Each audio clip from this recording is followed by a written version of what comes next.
Hello साथीहरु, आज म तपाईहरुलाई एक्सेलमा वन क्लिकमा कसरी प्रिन्ट भ्यू हेर्ने र प्रिन्ट गर्ने भन्ने कुरा एक्सेलमा सिकाउन गइरहेको छु। पहिले त हामीलाई डेभलपर अप्सन चाहिन्छ। डेभलपर अप्सन तपाईहरुकोमा छैन भने फर्स्टमा फाइलमा जानुस्।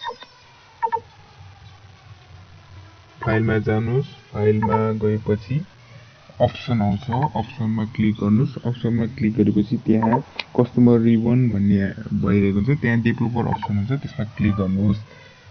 क्लिक गरिसकेपछि पहिला अब हामीले क्लिक बटन बनाउनु पर्छ। क्लिक बटन गर्नलाई फर्स्टमा इन्सर्टमा जानुस्। इन्सर्टमा गएपछि तपाई सेप ड्रा गर्नुस्। सेप ड्रा गरिसकेपछि अब आफुलाई कस्तो कलर राख्न मन लाग्छ आफुले राख्न सकिन्छ। कस्तो सेडो राख्न मन लाग्छ, सेप राख्न मन लाग्छ, त्यो आफुले लेख्नुहुन्छ। अनि त्यहाँ तपाईहरुले लेख्न सक्नुहुन्छ। अब हामी फर्स्टमा प्रिन्ट भ्यू पहिला गरौँ है त। प्रिन्ट भ्यू भनेर लेखौं। प्रिन्ट भ्यू भनेर लेखिसकेपछि अब प्रिन्ट भ्यू भनेपछि यसलाई अब यसको फ्रन्टलाई ठुलो पारेर यसलाई बोल्ड पनि गर्न सकिन्छ। प्रिन्ट भ्यू हामीले एउटा देखाए, तर यसले हामीलाई क्लिक हुँदैन। अब हामीलाई अर्को प्रिन्ट पनि चाहिने भएकोले अर्को पनि एउटा त्यसलाई कपी पेस्ट गरौँ। कपी पेस्ट गरेपछि त्यसमा प्रिन्ट भनेर लेख्दियौ है त। अब हामीले आज गर्न गइरहेको दुईटा कुरा भनेको प्रिन्ट भ्यू र प्रिन्ट हो। अब हामीले प्रिन्ट भ्यूको कुरा गरौँ। प्रिन्ट भ्यू कसरी गरिन्छ भन्ने कुरो अब म सिकाउन गइरहेको छु। फर्स्टमा त अब हामीलाई डेभलपरमा जानुस्। डेभलपरमा गएपछि भिजुअल बेसिक आउँछ। भिजुअल बेसिकमा यस्तो अप्सन आएपछि इन्सर्टमा जानुस्। मोडुल आउँछ। मोडुलमा अब हामीले कोडिङ राख्नु पर्ने हुन्छ।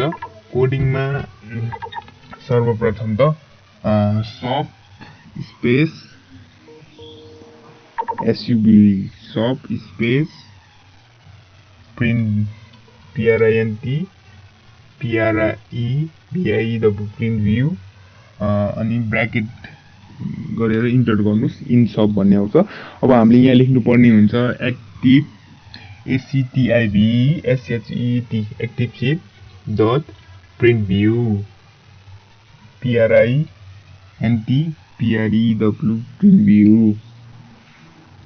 अब यसलाई हामीले सेभ गर्नुपर्छ। सेभ गर्नुस्। सेभ गरिसकेपछि यो हाम्रो हामीले कोडिङ गरिसक्यो। कोडिङ गरिसकेपछि अब प्रिन्ट हामीले जुन अहिले बनाएको प्रिन्ट भ्यूको राइट बटनमा थिच्नु, त्यहाँ एसएच माइक्रो भन्ने आउँछ। त्यहाँ गएपछि भर्खर हामीले बनाएको प्रिन्ट भ्यूमा ओके गर्नुस् र ओके गर्नुस्। ओके गरिसकेपछि यसले अब हाम्रो काम गर्ने भयो। त्यसमा थिच्नु त यसरी आउँछ। प्रिन्ट भ्यू हामीले गर्न सकिने भयो। अब क्लोज प्रिन्ट भ्यूमा जानुस्। त्यसमा अब हामीले प्रिन्ट भ्यूको काम सक्यो। अब हामी प्रिन्टको काम गरौँ है त। प्रिन्टको काम हामी म्याक्रोबाट गर्ने भएकोले पहिला रेकर्ड म्याक्रो गर्नुस्। अब म्याक्रोको नाम लेख्नुस्। आफुलाई जे मन लाग्छ त्यो लेख्नुस्। अब हामी यहाँ प्रिन्ट म्याक्रो लेखौँ है त। Print macro लेख्नुस्। ओके गर्नुस्। अब हामीले प्रिन्ट गर्ने भएकोले फर्स्टमा अब हाम्रो माइक्रो आफै रेकर्ड हुन्छ। फाइलमा जानुस्। प्रिन्टमा जानुस्। त्यहाँ दुई पेजमा 1 लेख्नु, 2 1 गर्नुस्। प्रिन्ट गर्नुस्। प्रिन्ट गरेपछि अब हामीले यहाँ कुनै जोडेको छैन, प्रिन्टर जोडेको छैन, त्यही भएर यस्तो देखाउँछ। अब यस्तो देखाउने भएकोले स्टप रेकर्डिङ गर्नुस्। स्टप रेकर्डिङ गरेपछि प्रिन्टमा राइट क्लिक गर्नुस्। एसिङ माइक्रोमा थिच्नुस्। प्रिन्ट माइक्रो अहिले भर्खर हामीले सेभ गरेर त्यसलाई ओके गर्नुस्। अब यो पनि हाम्रो माइक्रो एक्सेस भयो। अब त्यसमा थिच्नु त प्रिन्टको पिपअप आवाज आउँछ हो। अब हामीले यहाँ कुनै पनि प्रिन्टर नजोडेको कारणले यस्तो देखाउन गइरहेको छ। र आज हामीले प्रिन्ट भ्यू कसरी गर्ने र प्रिन्ट कसरी गर्ने भन्ने कुरा सिक्यौं। सबैलाई थ्यांक यू।